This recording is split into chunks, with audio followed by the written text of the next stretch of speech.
যে শ্রেণীকে আল্লাহ তাআলা পছন্দ করেন না তারা হচ্ছে জালিম বা অত্যাচারী। জালিম বা অত্যাচারী, যারা জুলুম করে তাদেরকে আল্লাহ তাআলা পছন্দ করেন না। আল্লাহ তাআলা বলছেন ফাআম্মাল্লাযীনা কাফারু ফাউআযিবুহুম আযাবান শাদীদান ফিদ দুনিয়া ওয়াল আখিরা ওয়া মা লাহুম মিন নাসিরিন। যারা দুনিয়াতে কুফরি করবে কঠিন শাস্তি দুনিয়াতেও আখিরাতেও। ওয়া আম্মাল্লাযীনা আমানু ওয়া আমিলুস সলিহাতি ফায়ুওয়াফিহিম উজুরাহুম। আর যারা ঈমান আনবে সৎকর্ম করবে তাদের প্রতিদান আমি আল্লাহ বুঝিয়ে দেব। ওয়াল্লাহু লা ইউহিব্বুয যালিমিন। তবে জেনে রাখো আল্লাহ তাআলা জালিমিনদেরকে পছন্দ করেন।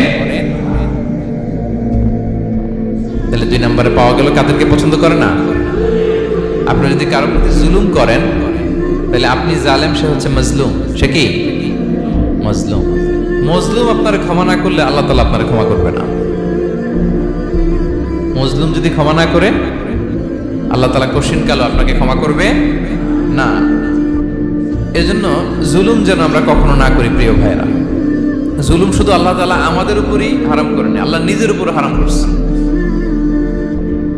জুলুম শুধু আমাদের জন্যই হারাম না, আল্লাহর জন্য হারাম। আল্লাহ তাআলা বলেন হাদিসে কুদসিতে, ইয়া ইবাদি, হে আমার বান্দারা, ইন্নী হারামতু যুলমা আলা নাফসি, আমি জুলুমকে আমি আল্লাহ নিজের উপরে হারাম করেছি।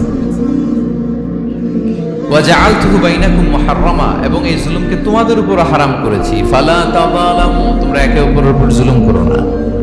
জুলুম শুধু আমাদের উপরই হারাম না, আল্লাহ নিজের উপর হারাম করেছেন। তাহলে জুলুমের সাথে কি মুমিনের কোনো সম্পর্ক থাকতে পারে? পারে না। এবং আল্লাহ তাআলা কখনো কোনো বান্দার উপর জুলুম করেন না। ওয়া আন্নাল্লাহা লাইসা বিযাল্লামিন লিল আবিদ, তিনি তার বান্দার উপর জুলুম করেন না।